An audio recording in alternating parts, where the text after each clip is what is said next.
या देवी सर्वभूतेषु माँ लक्ष्मीरूपेण संस्थिता नमस्तस्यै नमस्तस्यै नमस्तस्यै नमो नमः।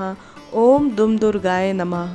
तो फ्रेंड्स, आज शारदीय नवरात्रि का तीसरा दिन है और आज हम दुर्गा सप्तशती पाठ का तीसरा और चौथा अध्याय सुनेंगे। तो चलिए शुरू करते हैं। तृतीय अध्याय। जिन जगदम्बा के अंगों की कांति हजारों उदय काल से सूर्यों के समान है, जो लाल रंग की रेशमी साड़ी धारण किए हैं, जिनके कंठ में मुंडों की माला है, जिनके दोनों पयोधरों पर रुधिर वर्ण रक्त चंदन का लेप लग रहा है, कमल समान हाथों में जपने की माला है, जो विद्या अभय एवं वर नामक मुद्राएं धारण कर रही हैं, जिनके मुखारबिंद की शोभा 3 नेत्रों से विकसित है, सिर पर चंद्रमा के साथ ही रत्न जटित मुकुट सुशोभित है। कमल पर विराजमान उन देवी की मैं आदर पूर्वक वंदना करता हूँ। ऋषि बोले, महासुर छिसुर सेनापति ने जब देखा कि यह सेना तो इस प्रकार मारी जा रही है, तब उसे बड़ा क्रोध उत्पन्न हुआ और वह स्वयं ही अंबिका जी के साथ युद्ध करने चल पड़ा। युद्ध में जाकर उसने देवी जी पर बाणों की इस प्रकार वर्षा की जैसे कि मेघ मेरू पर्वत की चोटी पर जलधारा बरसा रहा हो। तब देवी जी ने उसके बाण समूह को खेल ही खेल में काट दिया। फिर बाणों द्वारा उसके सारथी तथा घोड़ों को मार डाला। फिर शीघ्र ही उसका धनुष और ऊंची लहराती हुई ध्वजा काट कर गिरा दिए। जब उसका धनुष कट चुका, तब अपने बाणों से उसके अंग बींद डाले, जिसका सारथी एवं घोड़े मर चुके थे और धनुष भी कट चुका था। ऐसे ही वह छिसुर दैत्य बिना रथ पैदल ही तलवार ढाल लेकर देवी जी की ओर दौड़ा। उसने तेज तलवार से सिंह पर जाते ही प्रहार कर दिया। फिर देवी जी की बाम भुजा पर बड़े जोर से प्रहार किया। हे राजन, ज्यों ही उसकी तलवार देवी की भुजा पर पड़ी, त्यों ही टूट गई। फिर तो असुर ने क्रोध में आंखें लाल लाल करके शूल हाथ में ले लिया। भद्रकाली जी उस पर दैत्य ने वह शूल चला दिया। वह शूल इस प्रकार चमका जैसे कि आकाश में सूर्यमंडल गिर रहा हो।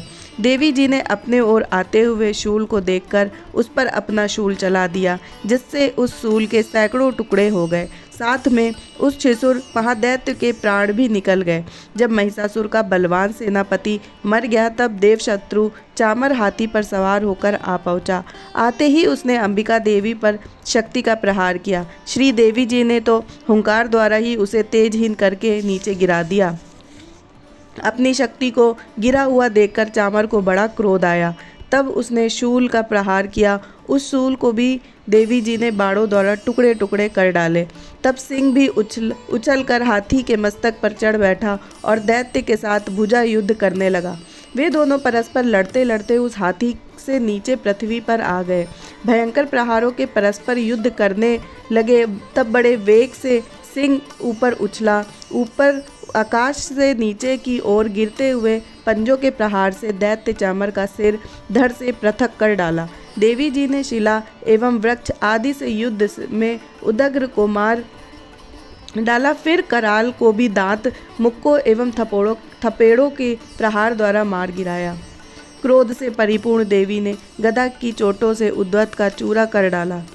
भिंदीपाल शस्त्र द्वारा वात्स्कल तथा बाणों द्वारा अंधकर तथा ताम्र को यमधाम भेज दिया। 3 नेत्र धारिणी परमेश्वरी ने उग्रयास से उग्रवीर महाहनु नामक दैत्यों को त्रिशूल द्वारा मार दिया। तलवार से विडाल का सिर धड़ से अलग कर दिया। दुर्धर दुर्मुख इन दोनों को बाणों द्वारा यमपुरी में पहुंचा दिया। इस प्रकार अपनी सेना का नाश होता देखकर भैंसे का रूप बनाकर महिषासुर उन गढ़ों को डराने लगा। उसने कुछ एक गढ़ों को अपने थुथनों से प्रहार किया, दूसरे पर खुरों से प्रहार करने लगा। किन्हीं किन्हीं को तो मूंछ से ताड़ना दी तथा दूसरों को सिंगों से फाड़ा। कुछ एक को वेग द्वारा, दूसरों को सिंहनाद द्वारा, अन्यों को घूमने से और श्वास वायु द्वारा पृथ्वी पर गिराया। इस प्रकार गढ़ सेना को गिराकर वह महिष सिंह की ओर झपटा। जो ही वह सिंह को मारने लगा, तब जगदम्बा को बड़ा क्रोध उत्पन्न हुआ। इधर महापराक्रमी महिष भी क्रोध से पृथ्वी तल को अपने खुरों से खोदने लगा। फिर अपने सींगों से बड़े बड़े ऊंचे ऊंचे पहाड़ उठाकर फेंकने लगा, साथ ही गरजने लगा। वेग के साथ उसके घूमने से पृथ्वी क्षुब्ध होकर फटने लगी। उसने पूंछ से समुद्र पर प्रहार किया, जिससे क्षुब्ध होकर समुद्र पृथ्वी को चारों ओर से डूबने लगा। चलायमान होते हुए सिंगों के द्वारा छिन्न भिन्न होकर बादल फट गए। उसके श्वासों की कठोर वायु से उड़ते हुए सैकड़ों पर्वत आकाश से गिरने लगे। इस प्रकार क्रोधपूर्वक उस महादैत्य को अपनी ओर आता देखकर चंडिका उसे मारने के लिए क्रोध में भर गई। कुपित चंडिका ने उसकी ओर पास फेंका, उसके द्वारा दैत्य को बांध दिया।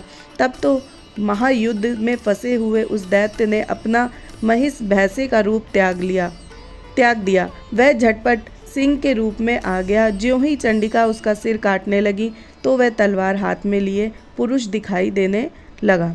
तब शीघ्रता से तलवार ढाल वाले उस पुरुष को अपने बाड़ों से देवी ने बींध डाला। तब वह बड़ा हाथी बन गया और वह अपनी सूंड से उस महान सिंह को खींचकर गर्जन करने लगा। उसने खींचते समय अपनी खांग द्वारा देवी के उस सूंड को काट दिया। तब वह महादैत्य भैंसे के रूप में आ गया और उसी प्रकार फिर चराचर त्रिलोकी को सताने लगा। उस समय जगत माता चंडिका क्रोध में आकर उत्तम मधुपान करने लगी और नाल लेत्र करके हंसने लगी। वह दैत्य भी बल पराक्रम के मद में उन्मत्त होकर गरजने लगा। अपनी सींगों से उठाकर पहाड़ देवी की ओर फेंकने लगा। देवी जी ने भी अपने बाड़ों के समूह से उसके फेंके हुए पर्वतों को चूर चूर कर डाला। तब मधुपान के मद में आकर लाल मुख वाली चंडिका जी ने कुछ अस्त व्यस्त शब्दों में कहा। देवी जी बोली, हे मूढ़, जब तक मैं मधुपान करूं तब तक तू क्षण भर के लिए गरज ले। मेरे द्वारा संग्राम भूमि में तेरा वध हो जाने पर शीघ्र ही देवता भी गर्जने लगेंगे। ऋषि बोले। इस प्रकार कहकर देवी जी उड़कर उस महादैत्य पर चढ़ गई। पांव से दबाकर दैत्य के कंठ पर त्रिशूल से आघात किया। देवी जी के पांव से दबे हुए उस दैत्य ने अपने मुख से बाहर निकलने का प्रयत्न किया, दूसरे रूप में किया। अभी आधा निकला ही था, देवी जी ने अपने पराक्रम द्वारा वहीं रोक दिया। आधा निकल कर भी उस दैत्य ने युद्ध करना आरंभ किया। तब देवी जी ने अपनी तलवार से उसका सिर काटकर नीचे गिरा दिया। दैत्य सेना हाहाकार करने लगी। तब उसी सारी सेना को भी देवी जी ने नष्ट कर दिया। तब सभी देवता अत्यंत प्रसन्न हुए। दिव्य महर्षियों के साथ देवता लोगों ने उन देवी की स्तुतियाँ की। गंधर्व राज गायन करने लगे, अप्सराएं नृत्य करने लगी। बोलो दुर्गा माते की जय। अब हम पढ़ते हैं चतुर्थ अध्याय। काले बादलों के समान श्याम अंगों वाली, अपने कटाक्षों से शत्रुओं को भयभीत करने वाली, मस्तक पर चंद्र रेखा से शोभयमान, हाथों में शंख चक्र तलवार तथा त्रिशूल धारण करने वाली, 3 नेत्रों वाली, सिंह के कंधे पर विराजमान, अपने तेज से तीनों लोकों को परिपूर्ण करती हुई, देवताओं से घिरी हुई, सिद्धि की कामना से सिद्ध लोग जिनकी सेवा किया करते हैं, उन जया नामनी दुर्गा देवी का मैं ध्यान करता हूँ। ऋषि बोले। अतंत पराक्रमी दुरात्मा महिषासुर एवं उसकी सेना ने देवी द्वारा मारे जाने पर इंद्रादिक देवतागण हर्ष के कारण, जिनके रोंगटे खड़े हो गए थे और शरीर भी सुंदर हो गया था, प्रणाम के लिए गर्दन तथा कंधे झुकाकर उत्तम वचनों से देवी की स्तुति करने लगे। जिन देवी जी ने अपनी शक्ति से सारे जगत को व्याप्त कर दिया, जिनका स्वरूप सभी देवियों की शक्तियों का समूह है, सभी देवता एवं महर्षि जिनकी पूजा करते हैं, उन अंबिका देवी जी को हम प्रणाम करते हैं। वे देवी हमारा कल्याण करें। जिनके अतुल्य प्रभाव एवं बल को भगवान शेषनाग, ब्रह्मा तथा महादेव जी भी नहीं कह सकते, वही चंडिका देवी सारे जगत की पालना के लिए तथा अमंगल के भय के नाश के लिए विचार करें। जो श्री रूपेणी पुण्य आत्माओं के घरों में लक्ष्मी स्वरूप हैं, पापियों के घरों में दरिद्रता, पवित्र बुद्धि वालों के हृदय में बुद्धि, श्रेष्ठ पुरुष में यहाँ श्रद्धा, कुलीन जनों में लज्जा स्वरूपिणी इस प्रकार की हैं। देवी जी हम आपको प्रणाम करते हैं। हे भगवती, आप विश्व का पालन करें। हे मातेश्वरी, आपके इस अचिंत्य रूप का, असुरों के क्षय करने वाले आपके महान पराक्रम का एवं देवता तथा असुरों के समान संग्राम में किए गए आपके अद्भुत चरित्रों का वर्णन हम किस प्रकार कर सकते हैं। हे भगवती, आप संपूर्ण जगत की कारण रूप हैं। सत्व, रज, तम, इन तीनों गणों वाली होते हुए भी आप अज्ञेय हैं। दोषों के कारण हम लोग आपको जान नहीं सकते। हम तो क्या, भगवान विष्णु और शिव जी भी आपका पार नहीं पा सकते। आप सबकी आश्रय हैं एवं आप ही आद्या अव्यक्तता परा प्रकृति हैं। हे देवी, सभी यज्ञों में जिसके उच्चारण करने से सभी देवता तृप्त होते हैं, वह स्वतः आप ही हैं एवं पितरों की तृप्ति का कारण भी आप ही हैं। सभी लोग आपको स्वधा नाम से उच्चारण करते हैं। हे देवी, मुक्ति का कारण भी आप ही हैं। आप ही अचिंत्य महाव्रत रूपा है और संपूर्ण दोषों से रहित, इंद्रियों को वश में करने वाली, तत्व को ही सत्य जानने वाली मोक्षार्थी मुनिजन जिनका अभ्यास करते हैं, वह भगवती परा विद्या आप ही हैं। आप ही शब्द स्वरूपा है। पवित्र ऋग्वेद, यजुर्वेद एवं मनोहर उद्गीत के पद के पाठ के युक्त सामवेद का आधार आप ही हैं। आप ही वेद त्रयी देवी और 6 गुणों से संपन्न भगवती, सबकी आजीविका रूप वार्ता आप ही हैं। संपूर्ण जगत की व्याधियाँ एवं पीड़ा को आप ही हरने वाली हैं। सभी शास्त्रों का ज्ञान कराने वाली हे देवी, आप ही मेघा हैं। आप ही दुर्गम संसार रूप सागर से पार उतारने वाली नौका रूप दुर्गा आप ही हैं। आप असंग हो कैठब दैत्य के शत्रु भगवान विष्णु के वच स्थल में निवास करने वाली लक्ष्मी स्वरूपा आप ही हैं एवं चंद्रमा को मस्तक पर धारण करने वाले भगवान शंकर से सम्मानित गौरी देवी भी आप ही हैं। यद्यपि आपका मुख स्वर्ण से भी उत्तम कांति से सुंदर परिपूर्ण चंद्रमा के बिंब का अनुकरण करने वाला और निर्मल मद मुस्कान से सुशोभित है, तथापि उसे देखकर भी महिषासुर ने क्रोध किया और सहसा उस पर प्रहार किया। यह एक अद्भुत बात है। उसे भी अतीव अद्भुत एवं विचित्र बात तो यह है कि जब वही मुख क्रोध युक्त उदय होते हुए चंद्रमा की भांति लाल लाल था, तनी हुई भौवें अति विकराल थी। ऐसा देखकर महिषासुर ने अपने प्राण तुरंत नहीं छोड़ दिए। भला कौन ऐसा प्राणी होगा जो क्रोधी यमराज को देखकर भी जीवित रह सके। हे देवी जी, आप प्रसन्न हो। आपकी प्रसन्नता से जगत उन्नति पाता है। आपके क्रोध करने पर कितने ही कुल शीघ्र नष्ट हो जाते हैं।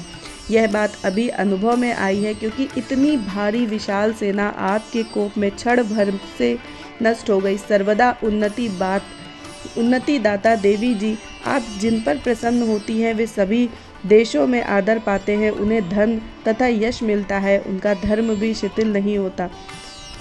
वे ही रक्षित रहते हैं। अपने स्त्री पुत्र तथा भृत्यों के साथ वे ही रहते हैं। हे देवी जी, आपकी कृपा द्वारा ही अत्यंत अधृत पुण्यात्मा पुरुष सभी धर्म संबंधी कार्य प्रतिदिन किया करता है। आपकी कृपा से ही उसे स्वर्ग लाभ होता है। इसी कारण आप तीनों लोक में फल देने वाली हैं।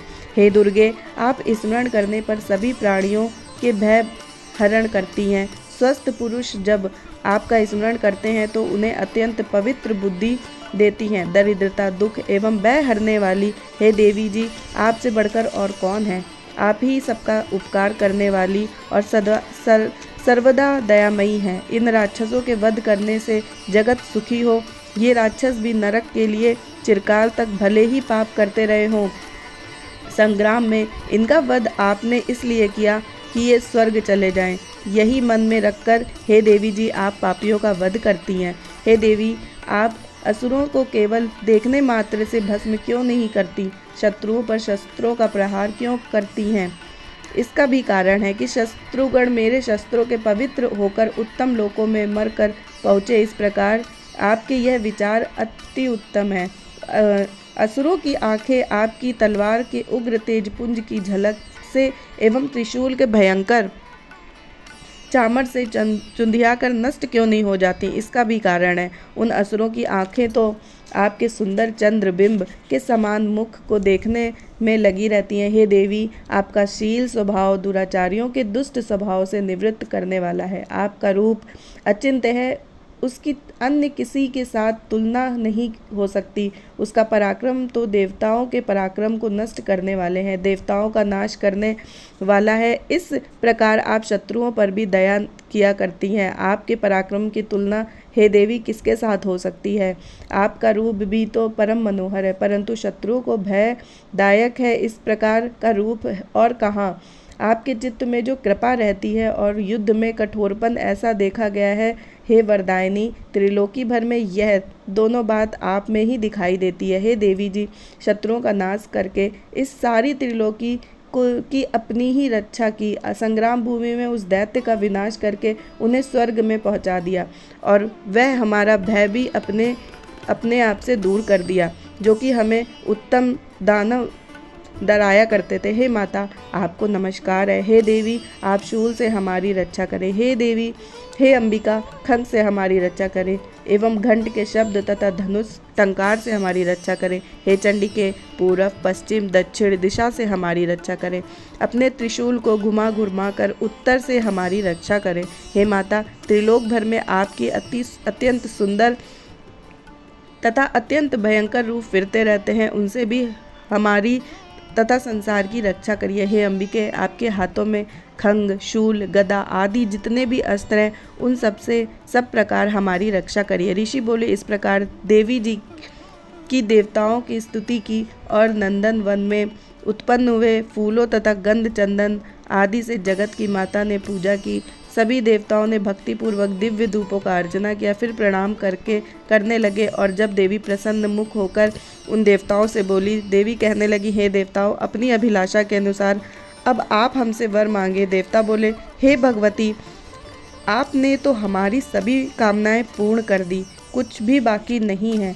हमारे इस शत्रु महिषासुर का आपने वध कर दिया। फिर भी यदि प्रसन्नतापूर्वक आप हमें वर देना चाहती हैं तो हे माते, यह वर दीजिए, जब जब हम आपका स्मरण करें तब तब आप हमारी बड़ी बड़ी आपत्तियां दूर किया करें। हे प्रसन्न वदते मातेश्वरी, जो भी मनुष्य इन स्तुतियों को पढ़े व सुने, आपकी स्तुति करे, उसे वित्त सिद्धि वैभव दीजिए, साथ में उसके धन कलश आदि संपत्ति की वृद्धि कीजिए। हे अंबिके, हम पर सदा प्रसन्न रहिए। ऋषि बोले, हे राजन, जब देवताओं ने अपने तथा जगत के कल्याण के लिए इस प्रकार वर मांगा, तब उन्हें तथास्तु कहकर भद्रकाली अंतर ध्यान हो गई।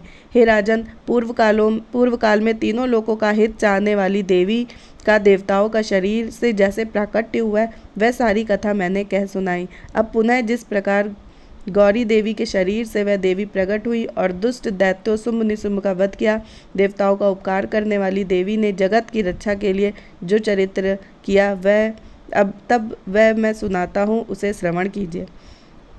तो फ्रेंड्स, आज यहीं पे समाप्त होती है हमारी चौथा अध्याय। तब तक के लिए राधे राधे। जय श्रीमन नारायण, जय माता दी। ओम दुम दुर्गाय नमः।